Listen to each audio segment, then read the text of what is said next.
Alors, autre typologie de plantes compagne du colza, on a des plantes qui sont plutôt à port étalé, donc qui vont plutôt explorer l'horizon bas de la strate foliaire. Donc le principal intérêt de ces plantes-là, ça va être plutôt une concurrence vis-à-vis des adventices, justement en couvrant le sol, avec des mélanges un peu spécifiques ou des espèces seules.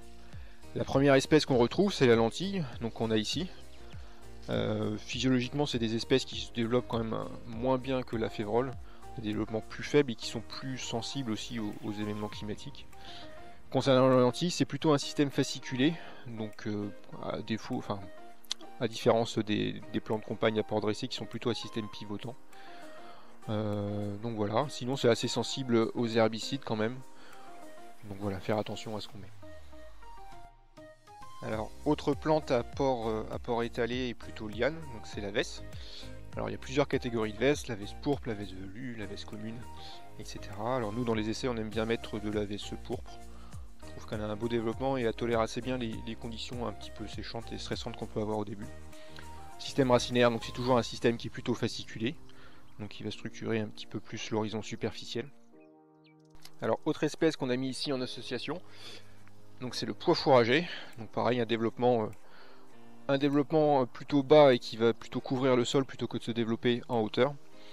Bon, le pois ça multiplie la phanomycèse, donc il faut faire attention à ça.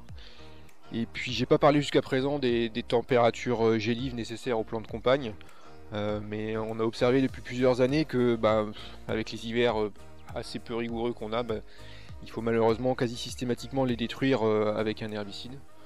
Donc bon, c'est plus un critère déterminant comme ça pouvait l'être avant. Alors autres espèces qui sont utilisées en plantes compagnes dans certains mélanges, c'est des espèces qui sont non légumineuses. Donc on a ici par exemple le niger et juste derrière le tournesol. Alors déjà en termes de composition, c'est des espèces qui vont pas piéger d'azote, donc ça va être entré en concurrence directement avec le colza. Donc c'est plutôt à réserver dans certaines situations où on sait qu'on va pas être limitant en azote.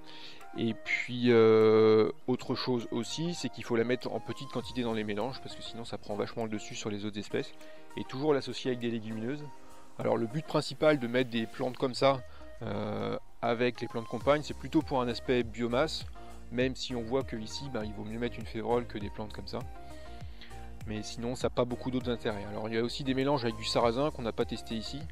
Alors le sarrasin c'est une plante qui a un cycle qui est vraiment très très court, donc il faut faire attention sur des semis qui peuvent être très précoces des fois. Ça peut monter à graines et grainer justement dans le colza. Alors après on parle aussi d'effets allélopathiques etc. Mais en très petite quantité dans des mélanges etc. Je suis pas sûr qu'on ait un effet, en tout cas ça sera pas suffisant pour gérer les problématiques adventices.